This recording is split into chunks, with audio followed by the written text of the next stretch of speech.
Ako kasama ako ng dating pangulo diyan sa war on drugs na yan. Oh, I've never shifted my appreciation, no, on this war on drugs. Hanggang ngayon, ako'y pumapalakpak doon sa ginawa ng ating dating pangulo sa pagdeklara ng totoong war on drugs. So, ang kalagay, nung May 20, 10 billion. I mean 20 billion ang na-transfer. Nung August, 10 billion. Ngayong November, meron pang kulang-kulang 30 billion ulit. Ano na nangyari? Wala na eh.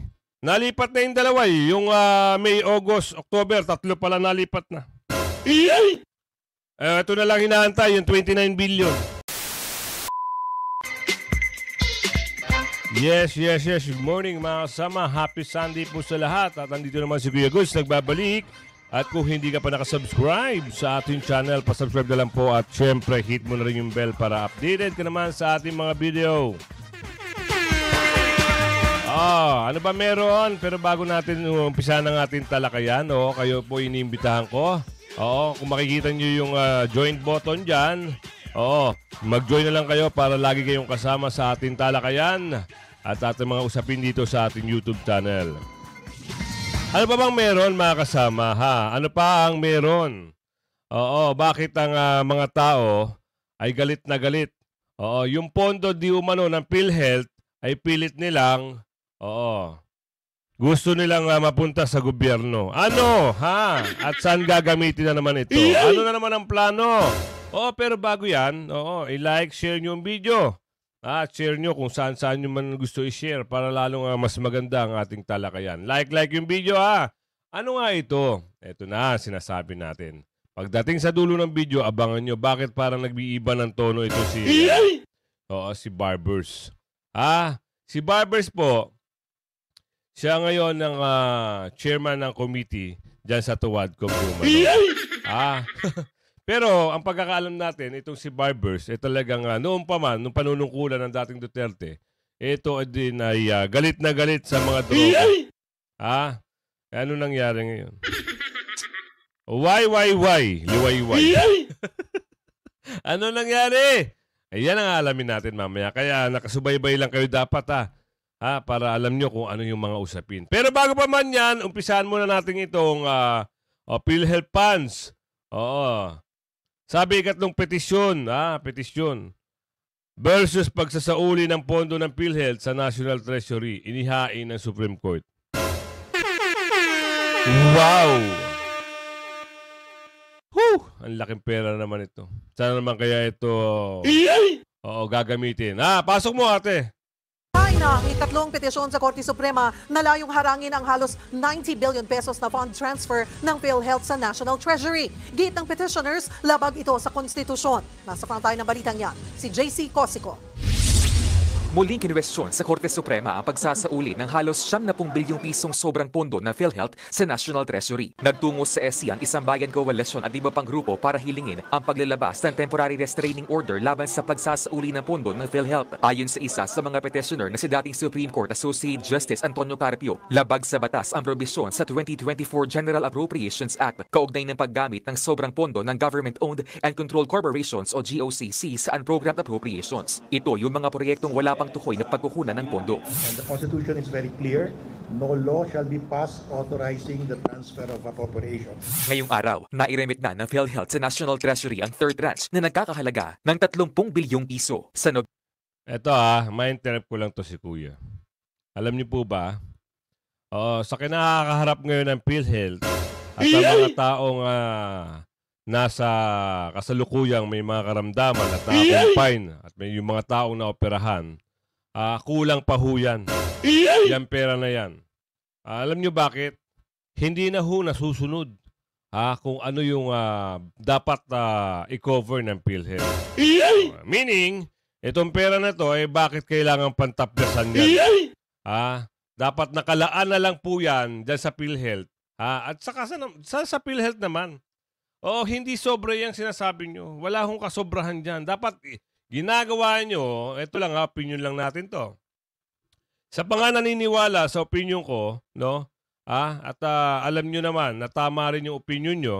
Ganito, yung budget po ng PhilHealth na yan, kulang pa yan kung tutusin. At yung sinasabi rin nilang excess na, yan yung hindi pa malaman kung saan gagamitin yung ilan ba, 90 billion, di umano Hindi alam pa kung saan gagamitin. Bakit nyo ililipat? Samantalang kulang na kulang yan sa bayarin ng mga taong nagsasuffer ng karamdaman at may mga bill pa na dapat bayaran. Kulang pa yung pondo na yan. O ang tanong, ito, ano ang kasagutan dyan? Saan ba gagamitin? Yung plano, wala pang ang plano saan mo gagamitin? Bakit kinuha? Tanong. Diba? Hindi pa sigurado yan. Baka mamaya mawala na parang bula yan. Ito naman, sa Supreme Court na po, dinadala. Pero ano nangyari? Naipadala na, i-transfer na. Ano mangyayari dyan? Sa susunod niyan, wala na yan. Tama po ba ang opinion natin? Kung tama ang opinion natin, type nyo sa comment section. Huwag nyo kalimutan mag-like sa video. Ito na, tuloy natin. Nobyembre naman, ang natitirang 29 billion pesos. Para sa petitioners, dapat daw ginamit na lang ang pondo pandagdag benepisyo at pababain ang kontribusyon ng mga miyembro. Bukod sa Isang Bayan Coalition, humiling din ng TRO ang grupong Bayan Muna sa SC para ipahinto ang pagsasauli ng PhilHealth funds. Wala pang pahayag ang PhilHealth tungkol sa mga bagong petisyon. Pero dati na nitong sinabi na hindi raw galing sa kontribusyon ng mga miyembro ang sobrang pondo. Hoy, huwag nyo kaming lukuhin. Hindi galing sa kontribusyon ng miyembro. Saan ang galing? Sa pondo nyo? Kulang na kulang nga Yung 500,000 na bill ng isang tao, binibigay nyo, 3,000 lang. Diba? Merong video si JB. JB Ercito. 1.5 million something. Tapos 1% lang yung sinolder. Gawin nyo ng tama yung para sa tao. Kasi tao rin naman nagbibigay sa inyo ng ganyan Tao rin po ang nagbabayad ng mga contribution nila para magkaroon ng pondo. Ibalik nyo sa tao. Wag pag-interesan. Ito na nga yung last trend sa this coming November. Ano na pong petsa ngayon? Almost mag-almost November na. So nakalagay doon, tignan natin nakalagay doon, ito yung nakalagay. Nung May 20, 10 billion. 20 billion ang na-transfer. Nung August, 10 billion. Ngayong November, meron pang kulang-kulang 30 billion ulit. Ano na nangyari? Wala na Nalipat na yung dalawa Yung May, August, October, 3 pala nalipat na. Ito na lang hinaantay, yung 29 billion. Ang tanong, saan gagamitin yan? So tuloy natin yung usapan kanina. Pasok. Sa kontribusyon ng mga miyembro ang sobrang pondo, kundi mula sa subsidy ng gobyerno. Ang Department of... Yun nga Hindi sa sabihin natin, let's say, hindi sa kontribusyon ng mga miyembro sa subsidy ng gobyerno. Bakit mo tatapyasin? Ginawa ba yan ng ibang pangulo? May gumawa bang ibang pangulo na ganyan? Diba? Kaya ito na lang napapaisip na lang tayo mga kasama. Pati yung mga nagko-comment sa atin. Kaya nila masyadong pinapainit yung kamera. Pag hahalungkat. Ito pala yung mga hidden agenda. Di umano na mga ito. Na yung mga excess fund na sinasabi unti-unti nang ilalagay sa government at hindi pa matukoy kung saan proyekto gagamitin ito. Tuloy mo. Finance naman na naglabas ng circular para payagan ang pagsasauli ng pondo. Nirerespeto ang paghahain ng petisyon ng mga grupo. Ayon kay Finance Secretary Ralph Recto, susundin Ito pa isa pa to. Tuloy. Nila ang magiging desisyon ng SC. Magsasagawa naman ng oral arguments ng SC sa mga naunang petisyon sa Enero na kung may question din sa pagsasauli ng pondo ng PhilHealth. Wala na kung sa Enero pa. Napasok na nga Last trend November. Ano mangyayari? Masasauli ba yun? Kaya pa bang isauli? Kung masasauli, edi thank you. Paano po kung hindi na masauli? Ano mangyayari? Di ba? Ang hirap naman. Wala na nangyari. Ubus na. Nagkautang pa. Bira. Balita mula sa Frontline, di ba? So, eto naman. Ito naman yung pangalawang pag-uusapan natin. Ano ba meron? Way back 6 years ago, ano tong papakita nating slide? Gusto niya i-mandatory yung drug testing sa mga senador, kongresista at elected official. Bakit hindi sinama ang kung sino umupo? Dati to way back 6 years ago. Sana, kung yan ang panukala niya, dapat sinulong niya na maayos, pina-implementa niya. Eto panoorin natin. Kasi ngayon, hindi natin maaalis na meron ngang mga nakakalusot na mga ganyan. Sa nababalita ngayon, sa mga naiintriga ngayon, sa mga nai-issue ngayon, hindi lang mga artista at meron din mga political personnel, mga politician. Diba? Ipasok mo. Sino nagsabi nito? Ka-Ace. Ikaw nagsabi nito, ha? Sinusulong mo yung mandatory drug testing. Bulol na ako sa iyo. Ate, ano bang meron dyan? Pwede bang ikwento mo sa amin? Pasok.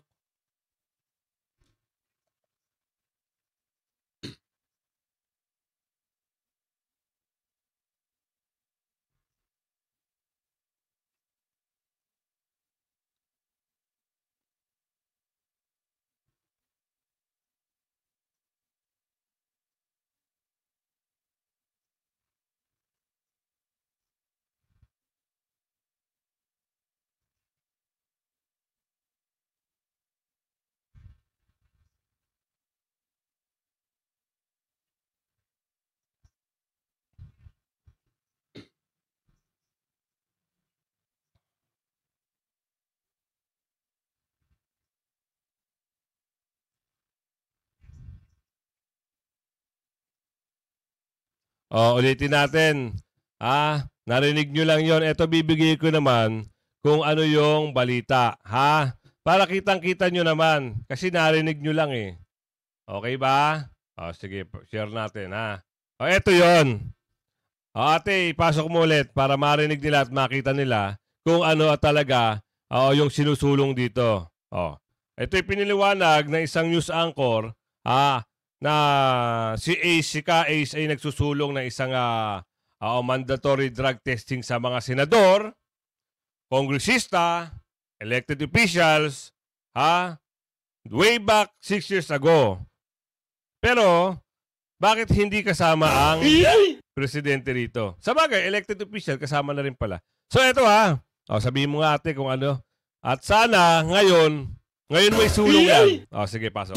Itong News TV Live. Nais ni House Committee on Dangerous Drugs Chairman Ace Barbers na sumailalim sa mandatory drug testing ang mga senador, kongresista at lahat ng elected officials. Anya, dapat alisin sa pwesto ang sinumang opisyal na magpopositibo sa droga dahil hindi raw sila mabuting halimbawa sa publiko. Dapat ni daw i-anunsyo sa publiko ang resulta ng kanilang drug test.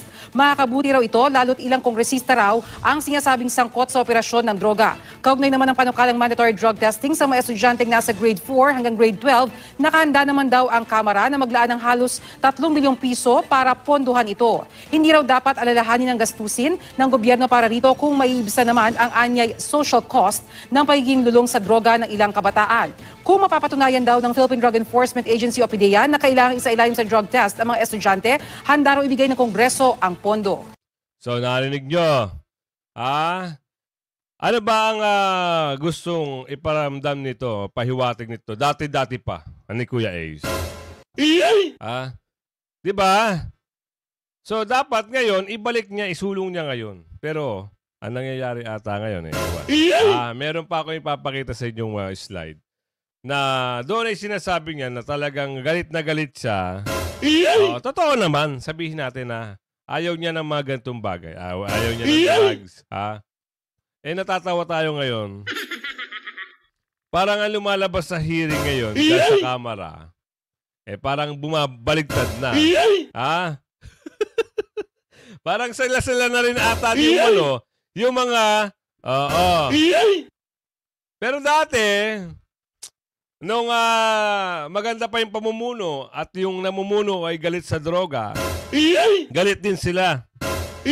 Galit din sila sa droga. Ngayon, parang, Ngayon parang hindi na sila galit do umano. Anak ng bugi, oh.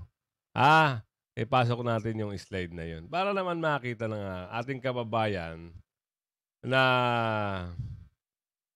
meron mga ganong kwento, ha? May mga ganong kwento. Ito, ha? Tama ba to? Sige, paparinig ko lang naman sa inyo. Balik natin dun sa dati, 3 years ago. Mas maganda kasi yung nakikita natin kung ano yung mga nangyayari noon at sa nangyayari ngayon. Ito, pasok mo kuya. Ano meron dyan? Is this going to alter the spirit of the proposal or the legal intent of the proposal? Then, in that case, hindi kami papayag.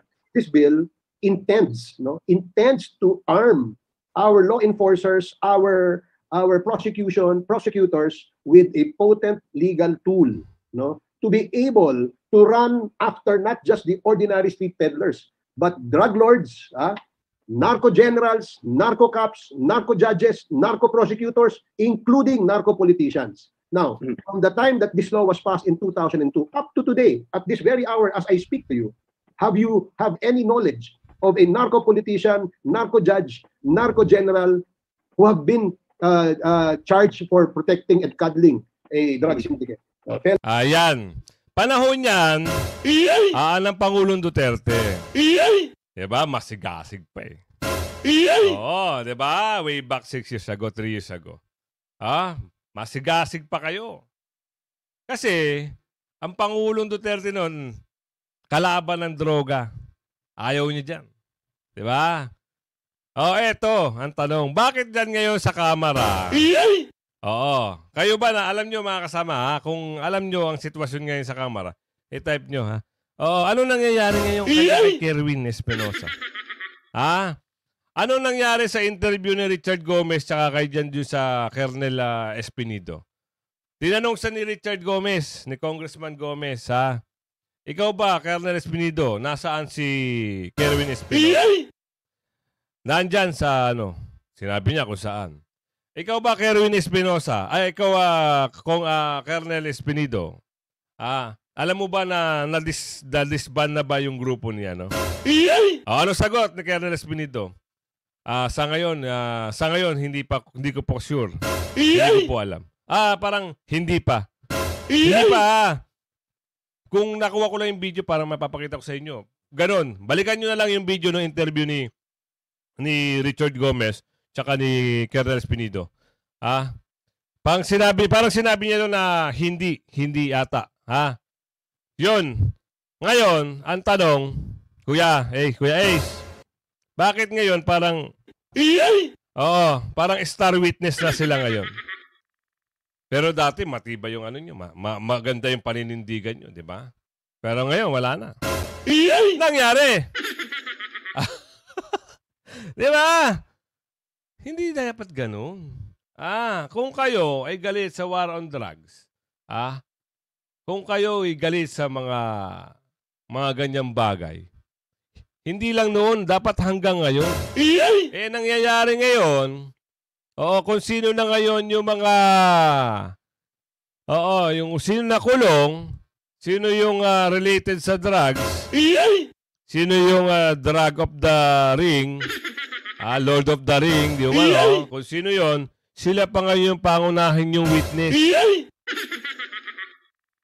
Bakit ganoon? Dahil ba kung sinong leader, siya rin ang leader? Di ba? Eto. Meron siyang interview dito eh. Yung tono ng pananalita ni Kuya, kayo na po humusga. Kaya tayo reactionista lang naman. Wala naman tayong pero kung kayo po sa mga statement niya noon tsaka statement niya ngayon, kayo na makapagsasabi ano nangyari. Pasok mo Kuya. We have several topics to cover, no? One is yung the drugs, no? Drugs topic. Number 2 is the illegal pogos and other criminalities. Number 3 is the extrajudicial killings under the Committee on Human Rights. And number 4 is the Committee on Public Accounts, where we look into also the possible involvement of government personalities or government officials involved in anomalous transactions or any shenanigans that they are involved in. Personally, Congressman Barbers, ano po yung pinakatumatak sa inyo sa lahat ng mga sinabi ni Garma pagdating sa kanyang affidavit and yung mga nabanggit niyo na po sa House? Ano yung para talagang glaring para sa inyo? Well, in the previous Quadcom committee hearings, there was a witness, si Colonel Joby Espinido, who exposed that in the implementation of the war on drugs, there is a so-called reward system, where when drug pushers or drug personalities are killed, there is a corresponding amount as part of the reward for the kill. And with the statement of Colonel Garma, her revelations prove that there is indeed, or there was indeed a reward. Kuya, her revelation was proved agad. Tignan natin yung sinasabi niya. Pakinggan niyo yung sinasabi niya kanina. Her revelation ni Garma daw ay napatunayan. Di ba? Ulitin natin. Okay? The reward for the kill. And with the statement of Colonel Garma, her revelations prove that there is indeed, or there was indeed a reward money being given to those that will kill the drug personalities. Yun yung statement ni Garma, ha? Sabi niya rito, baka mamaya magbago na naman yung tono niyan. Sige, tuloy lang natin. So, nag-corroborate somehow yung ganung sistema o ganung pahayag ni Colonel Garma. Pero kung sa tingin niyo po ba, may mga hindi pa nasasabi si Colonel Garma even if naituro niya na si dating Pangulong Duterte? Because I'm saying that dahil baka sa iba ang tingin po nila ito na yung pinakamataas na official na posibleng involved. But for you, sir, meron pa ba kayong gustong malaman from her? At sa tingin niyo ba hindi niya pa sinasabi ang lahat? Well, ako sa tingin ko, kasi parang she knows the system, Yan sabi ni Kuya. Pero ako sa tingin ko, parang she knows the system. Alright? Sabi niya yan. Sabi niya ganon. Ano pa kaya ang maririnig natin mula dito kay Kuya? Alam niya na merong reward. Alam niya kung sino yung mga personalities involved. Pero doon sa sistema na pagkakaalam niya, wala siya doon. Paano nangyari yun? Alam ni Garma, sabi ni Kuya, yung statement niya na merong mga reward na ganon, pero sa cycle o sa chart, hindi kasama si Garma. Bakit? Yun ba yung script na binigay? Di ba tuloy. Sa picture, number one. Number two, may mga binanggit siya mga personalidad. Kagaya ni former President Duterte. Mukha namang nabanggit lang niya yung pangalan. At wala namang iba pang statement na siya ay dinagdag na kung saan pwedeng mapatunayan na may involvement ang dating Pangulo. Pangatlo, kung paano na... Sabi niya rito, may binanggit na pangalan kagaya ng Pangulong Duterte. Pero kung napanood niyo yung unang statement na, ang sabi doon, sabi ni Garma, sa statement niya, tinawagan siya, di umano, ng dating Pangulo doon noong May 2016. Doon pa lang, si Ate Garma, pinupoint mo na yun. Tapos sinabi naman ni Kuya, binanggit lang. Ano yun? Hindi binanggit yun, dinadawit. Bakit dinadawit? Sinisiraan. Ganun lang kasimple. Naku, wag nyo nang lokohin ng tao. Tuloy! Ate! Ibibigay yung reward, may nabanggit siya, a certain personality na sinabi niya na parang ito yung in charge sa pagbibigay ng reward, na money, a certain Muking, and apparently this Muking, this personality was once a undersecretary of the PMS or undersecretary of under the office of SAP Bongo during that time. Okay. Pero sir, ang pagpo-provide ng ebidensya, let's say, sige po, kinuwento po ni Colonel Garma na meron pong inutos sa kanya si dating Pangulong Rodrigo Duterte, but how can she substantiate? Yan, di ba? Ayun sinasabi ko sa inyo, may inutos. Di ba? Tapos sinabi ni Kuya parang nasamang pangalan. Kuya, wag mo nang linlangin ng mga tao. Oo. Kung kaninong side ka, pangatawan mo na lang. Huwag kang matakot. Kasi kung nasa tama ka, iboboto ka pa rin ng mga taong bayan. Kahit mag-senador ka, gawin mo lang yung nararapat. Kung ano yung sinimulan mo, oo. Huwag kang kakampi. Naku. Kasi masisira lalo pangalan mo. Lalo na may bala kang tumakbong senador. wala na, X ka na. Hindi ka na iboboto ng tao. Yan lang ang mapapayo namin sa iyo. Kami ay magko-comment lang naman. Kami ay nagre-reaction, 'di ba? O kayo mga kasama, kung halimbawa po, na kayo ba ay naniniwala kung itong si Kuya Barbers ay hindi pumanag dito sa mga mga crocs diyan, sa kamera. Naniniwala ba kayo mananalong pagka-senador to? Ako maniniwala ako. Kasi magaling to eh. Oo, nung panahon ng Pangulong Duterte, magaling. Kaisa siya doon sa war on drugs, ha? Ngayon, ano nangyari? Ngayon, siya ngayon nag-iimbestiga. Siya ngayon nag-iimbestiga para ilaglag na kung sino-sino. Aba. Ibang klase. Tuloy, kuya. Substantiate those statements po. Paano niya mabibigyan ng, let's say, mas bigat yung mga sinabi niya po? Can she provide evidence? Well, she should, no? Anyway, she has given her statement. She has to corroborate this with another witness. Paano mo nasabi, kuya, na she has to corroborate with other witness? Sino magpapatawag? Di ba kayo, kuya? Ikaw yung chairman of committee niyan. Di ba? Ipapatawag nyo kung sino yung gusto nyo ipatawag. Yun lang. Kailangan, yung magiging resource person nyo, dapat, meron ding matibay na ebidensya. Kasi baka mangyari na naman yan sa kagustuhan nyo talaga at kayo dyan, stick to the plan. Mangyari niyan, kagaya kay kay Ate Alice Guo, na wala rin nangyari, no? Kahit balibalik ta rin, pagpilit, paaminin ng paaminin, na idawit ang dating Pangulo sa Pogo issue, wala rin kayo makukuha. Kasi nga, hindi naman kasali ang dating Pangulo. Gawa-gawa lang. Di umano. Sino? Kung sino yung mga corrupt dyan. Tuloy mo, kuya. Or maybe some documentary evidence that will corroborate her statement, no? Para magkaroon ng klarong litrato o picture kung ano nga ba yung pagkakaugnay o pagkaka-involve nitong mga personalidad na nabanggit niya. Sir, meron din po ba kayong parang question sa naging affidavit ni Colonel Garma, or at least mga parang hindi pa kayo masyadong kumbensido with what she said? Yun nga, no? Kasi meron siyang nabanggit ng mga sistema, meron siyang nabanggit ng mga tao, meron siyang nabanggit na mga reward money, no? At mga those people, she knows na nag-implement ng EJK.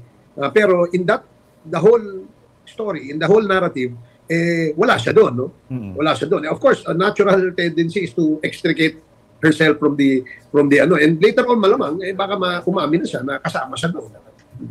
Sir, ang tanong namin, kuya, kung halimbawa po na hindi naman po totoo yan, anong mangyayari? Pwede ba namin kasuhan yan si Garma, o pwede bang paila ng kaso kung sino yung naakusahan niya? Pwede ba mangyari yun?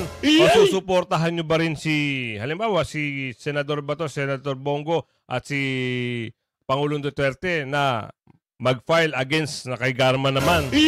Kasi dahil nga ginawa niya ito ng issue. Pwede ba yun? Yan ang tanong ng taong bayan. Yan lang po ay katanungan. Siyempre, kayo po ay public servant at alam naman natin na pwede kayong tumanggap ng mga ganyang katanungan o batikos. Di ba? Ang tanong, ito naman ang tanong namin. Naniniwala po ba kayo na totoo yung sinasabi ni Garma, o kayo ay naniniwala na gawa-gawa lang nino? Gawa-gawa lang nino at para siraan. Siyempre, alam nyo naman, oras na po ng kampanya, oras na po ng kandidatuhan, nag-file na ng kandidatura. Sunod niyan, kampanyahan na. So, pamamagitan ng paninira, laglagan na.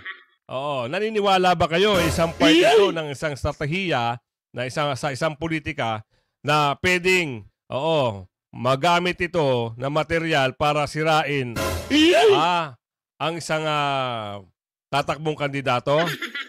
Naniniwala ba kayo? Kung kayo ay naniniwala, mga kasama, kayo i-type. Type nyo dyan sa comment section na ito ay strategiya lang ng mga kalaban na ginagawan lang nila ng issue para siraan ang alyado ng Duterte at ang Pangulong Duterte dito. Sige, tuloy mo, kuya.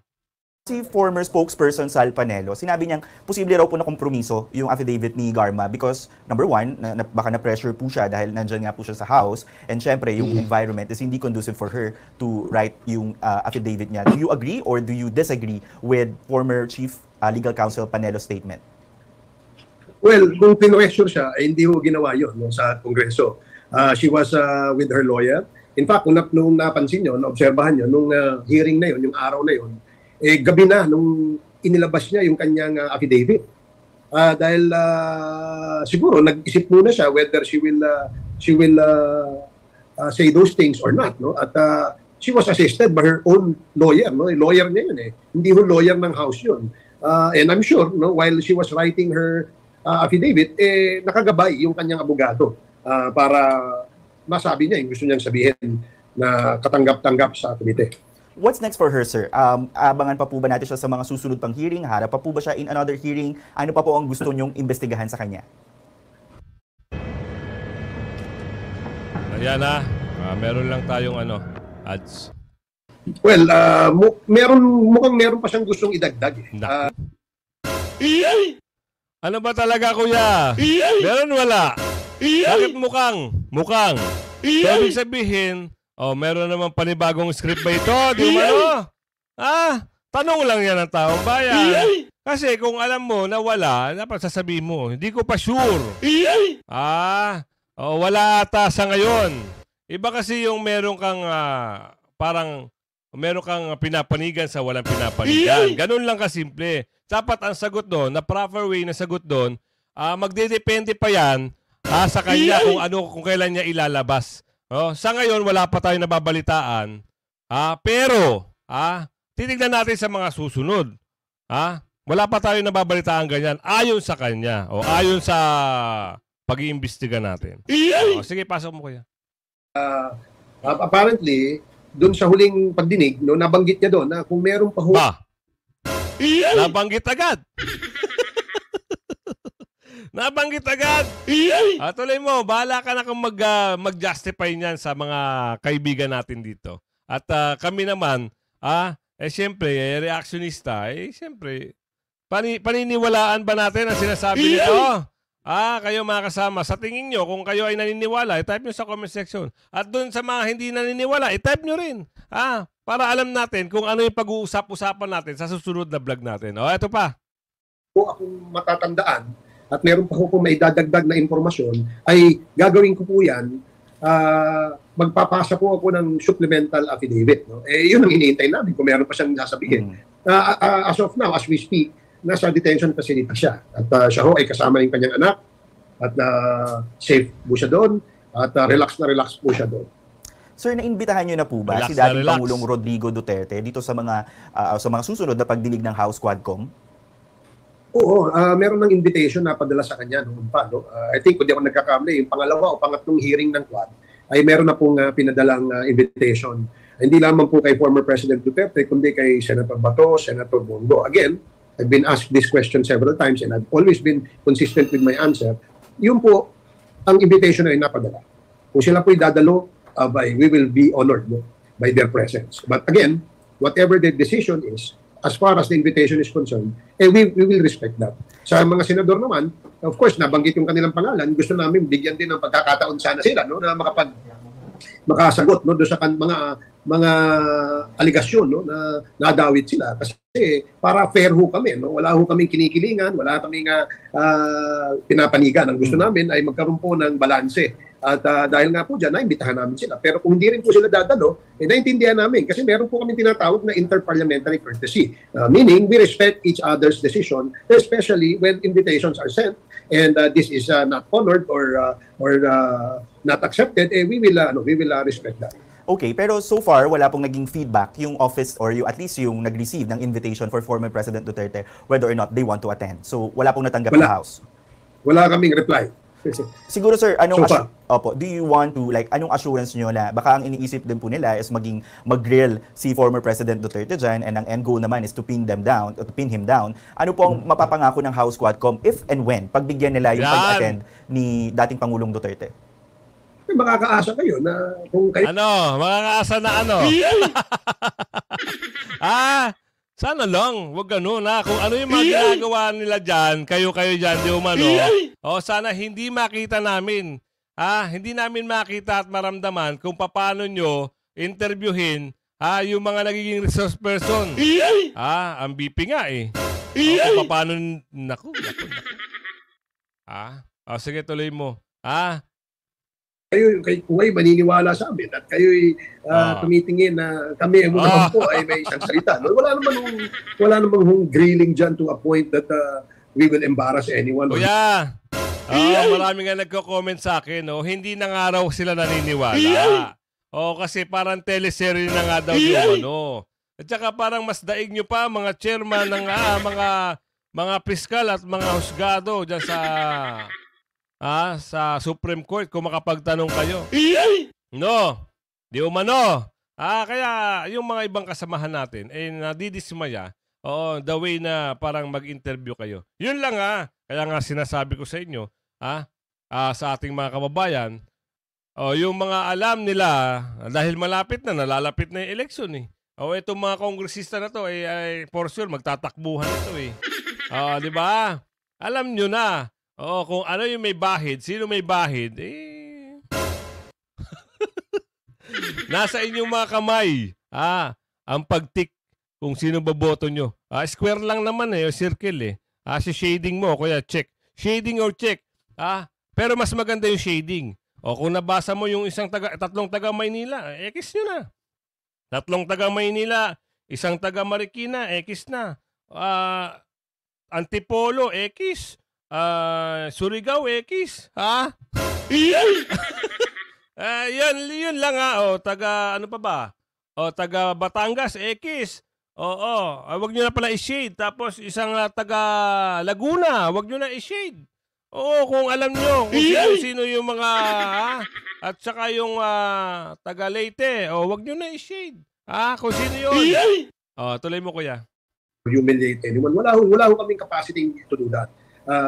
We will only allow exchange of ideas. Humiliating, wala daw silang capacity.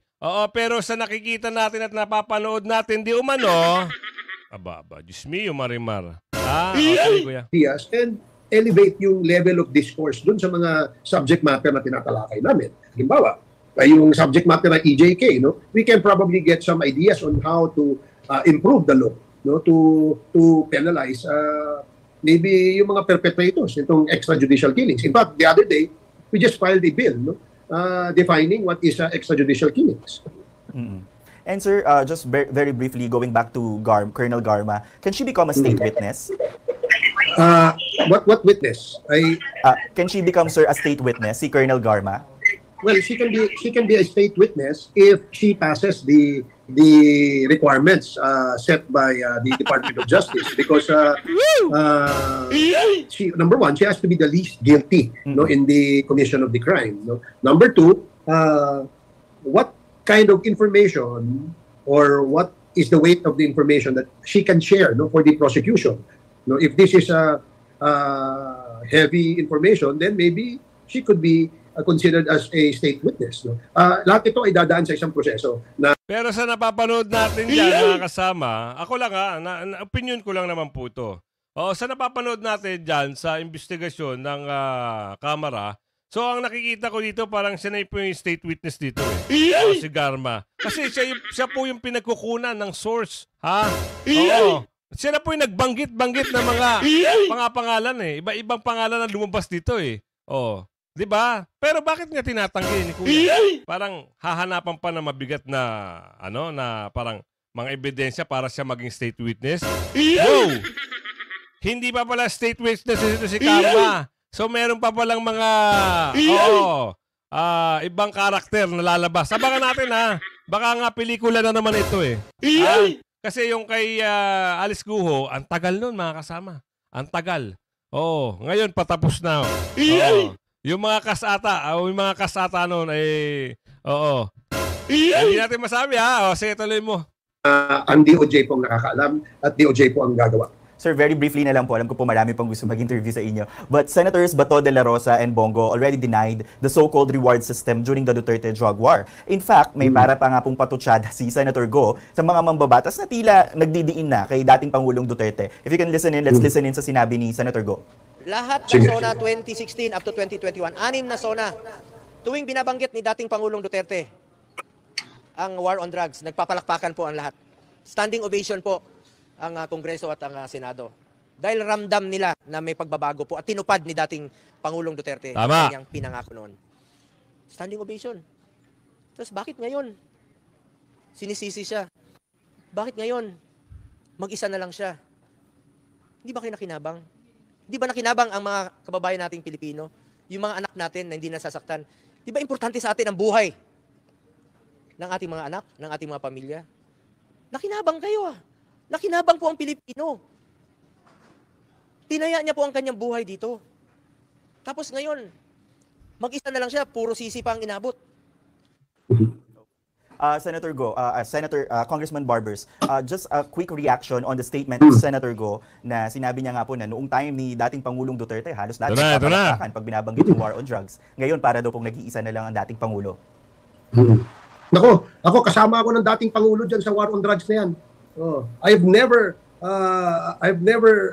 shifted my appreciation on this war on drugs. Hanggang ngayon, ako'y pumapalakpak doon sa ginawa ng ating dating Pangulo sa pagdeklara ng totoong war on drugs. So, unfortunately, those that abused is what I condemn. So, yan ang kino-condemn ko. Yung abuso na nangyari na kung saan humantong sa pagpatay. No? At hindi ko naman sinabi na si dating Pangulo ang gumawa niyan. No? Sinasabi ko lang, marami po tayong EJK na nangyari during the time in the guise of the war on drugs. At hindi ibig sabihin yan, lahat po yan ay si President Duterte may kasalanan. Kaya yung sinasabi ni Senator Bongo, ako'y naniniwala hanggang ngayon. Hindi ko po iiwan yung puntong yun na tayo ay sumusuporta dito sa war on drugs na ginawa ng ating dating Pangulo. At hanggang ngayon, ako'y naniniwala na dapat ipagpatuloy itong war on drugs na ito. Ngunit, ayan na. Ano nangyari, kuya? Kaya nga sinasabi natin wag ganun. Kung alam mo, kung ano pala yung pananaw mo noon, sana po pinagpatuloy mo na lang kasi maraming mamamayan po ang hindi natutuwa dyan sa mga pinagbabawal na teknik. Maraming pamilyang nasisira, maraming kabataan na nasisira ang buhay. Maraming nababaliw, maraming nagiging magnanakaw, maraming nagkakagawa ng kriminal dahil sa pinagbabawal na teknik. Di ba? Tapos ngayon, ang nangyayari? Tumino nga ang Pilipinas Di ba? Tapos ngayon, ewan? Tuloy mo konti na lang. Hindi kasama dito ang pagkitil ng buhay ng ating mga kababayan. Hindi naman kinikitil. Yung iba, ang nababalitaan natin, doon po sa mga investigasyon, ayon sa investigasyon, yung po daw ay, nanlalaban. Ikaw naman, pulis, kung nanlaban naman talaga, anong gagawin mo? Yun ang tanong. Kaya nga sabi ko nga sa iyo, kung hindi ka pa nakasubscribe sa ating channel, mag-subscribe ka na para hindi ka huli sa ating mga balita. At share nyo yung video, i-like yung video Maraming salamat po at mabuhay kayong lahat. Bye-bye!